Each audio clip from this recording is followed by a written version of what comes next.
Emotions are how individuals deal with matters or situations they find personally significant.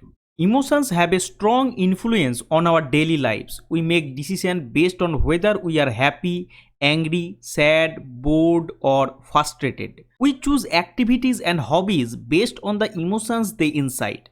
Understanding emotions can help us navigate life with greater ease and stability. According to the American Psychological Association, emotion is defined as a complex reaction pattern involving experiential, behavioral, and psychological elements. In 1972, psychologist Paul Ekman suggested that there are six basic emotions that are universal throughout human culture: fear, disgust, anger, surprise, happiness, and sadness.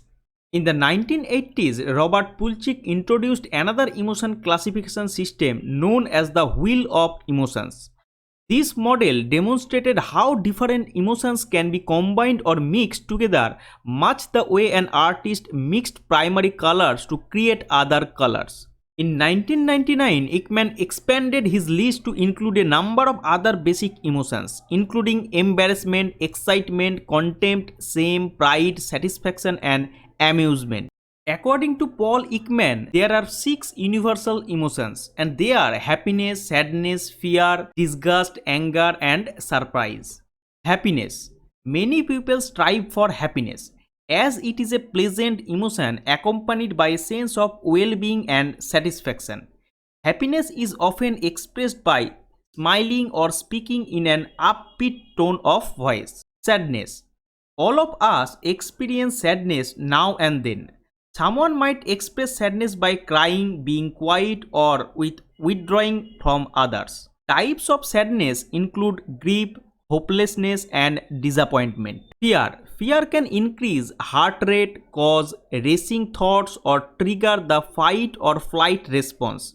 It can be a reaction to actual or perceived threats. Some people enjoy the adrenaline rush that accompanies fear in the form of watching scary movies, riding roller coaster, or skydiving. Disgust. Disgust can be triggered by a physical experience, such as seeing or smelling rotting food, blood, or poor hygiene.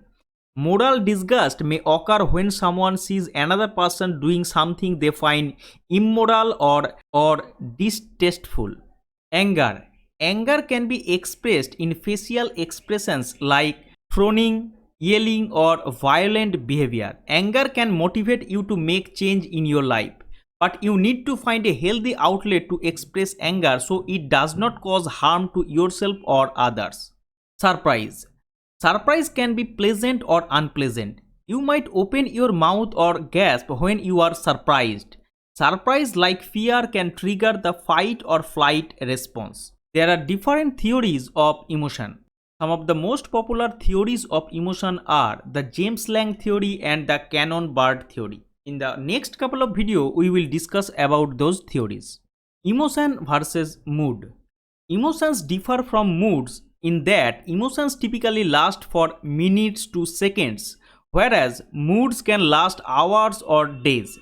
So, if we said I am feeling down, that is referring to a mood. But if we say I am sad that Asif did not show up to dinner, we are referring to an emotion. Of course, emotions can contribute to moods and moods can contribute to emotions. So there may be some overlap. Emotion versus thought.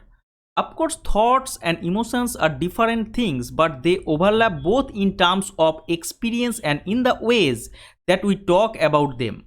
For example, we cannot experience an emotion like regret without evaluating something that we have done, that is, thinking about it, and judging it to be bad or the wrong thing. Many emotions work this way in that they would not exist if not for the thoughts that created them. Similarly, many of the words we use to describe our experiences are a mixture of thoughts and emotions. For example, words like brooding, resentful, or disturbed are probably a combination of thoughts and emotions. Emotion versus feeling. We also tend to use the word feeling interchangeably with emotion, even though feelings and emotions are not the same things. Feelings include both emotional experiences and physical sensations. For example, we might say we are feeling hungry. feeling tired, or feeling itchy, even though these are not emotions. But we can also feel emotions. For example, we may feel upset, angry, or sad. So, all of this makes emotion a very complex thing to talk about and understand. But let's keep exploring it because emotion is such an important part of life and well being. Now, how we can control our emotions? First of all, identify what you are feeling. Express feeling directly and confidently. Aim to regulation, not repression. Accept your emotion, all of them. Take a deep breath, replace negative thoughts, channel your energy, know when to express yourself, and keep a mood journal. Give yourself a space. Visualize yourself in a calm, safe place. Try meditation, stay on top of stress, take to your therapist, create your own happy book, and keep reading. Now, there is a list of emotions. This will definitely help you to identifying your emotions. Now, try this.